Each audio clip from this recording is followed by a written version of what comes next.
I like to use 3 different setups. I use like a really super clean sound, and then I use like a dirty rhythm kind of tone, and then I use a lead tone.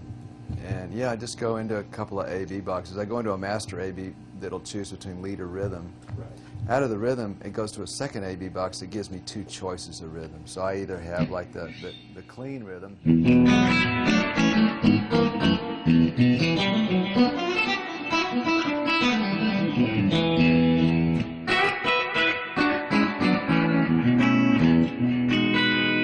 that's like, you know, just for the, and I can put chorus on it or whatever. I can also put a memory man on it, which has a little extra echo.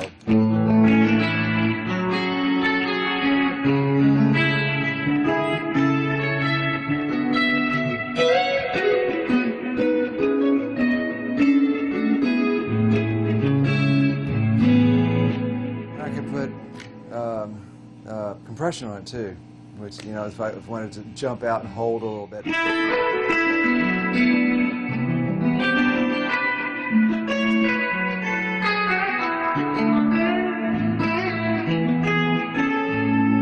Notes will just hold in a little bit longer that way, so I can kind of doctor the clean tone a little bit.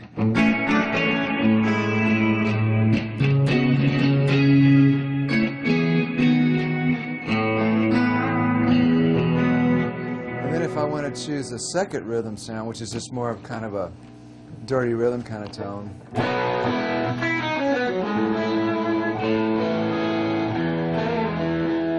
Which I kind of, I like, you know, I try to get it to sound either like Keith Richards, you know. Is that the amplifier distortion? Or Yeah, that right there is the amp distortion. It sounds really nice. Yeah, and then it also gets Hendrix kind of thing.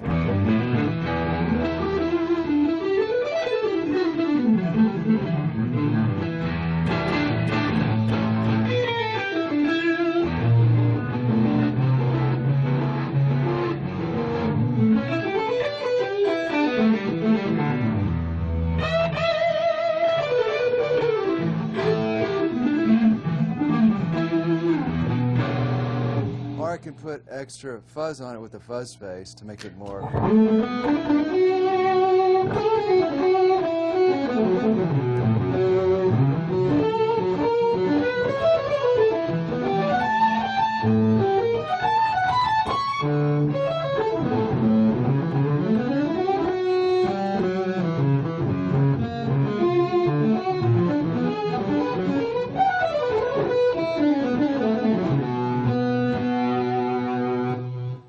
Sounds like almost like a horn.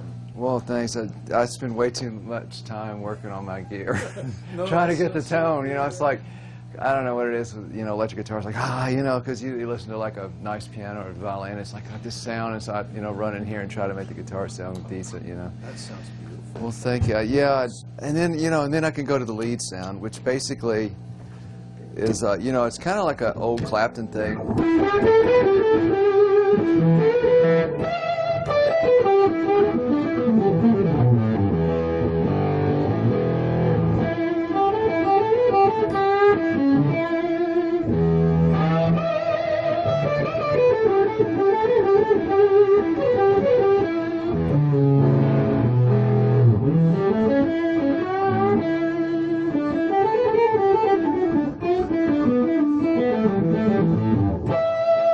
I just really dig, you know, cream tone and stuff like that. And then I'll use like a tube driver to just give it a little more gain.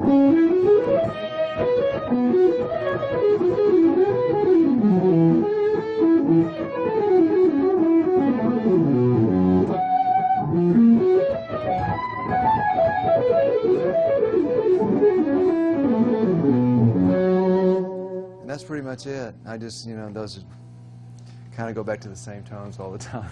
But that's. The compressor is like a new addition in a way, or? It is actually. I started it about a year ago because I noticed, like, when I was doing certain, like, you know, rhythm things, you know, where I wanted the note to last, and it just wouldn't hold in enough.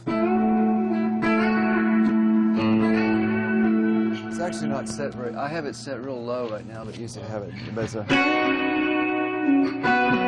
also wanted it to be like for harmonics. It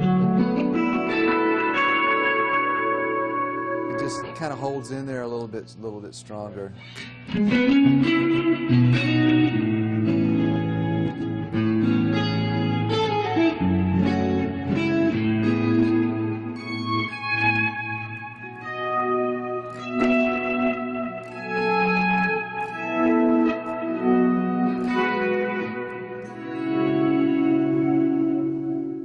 I like the old MXR ones. They don't.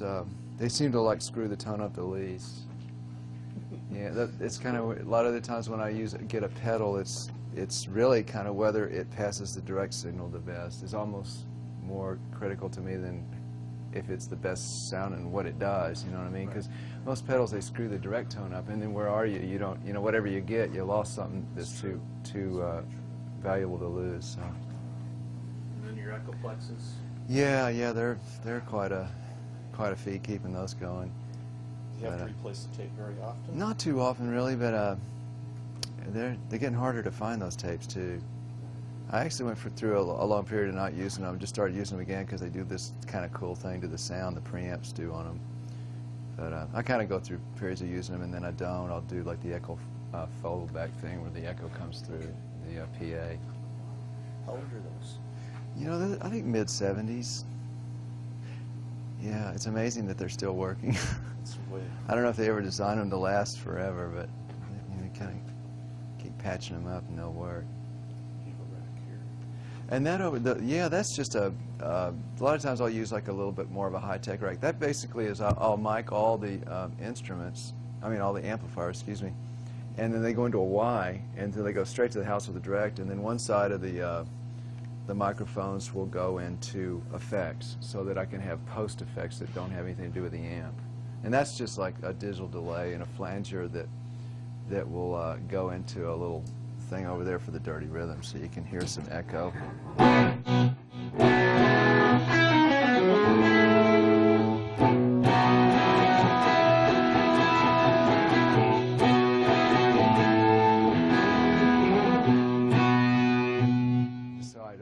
To it dry.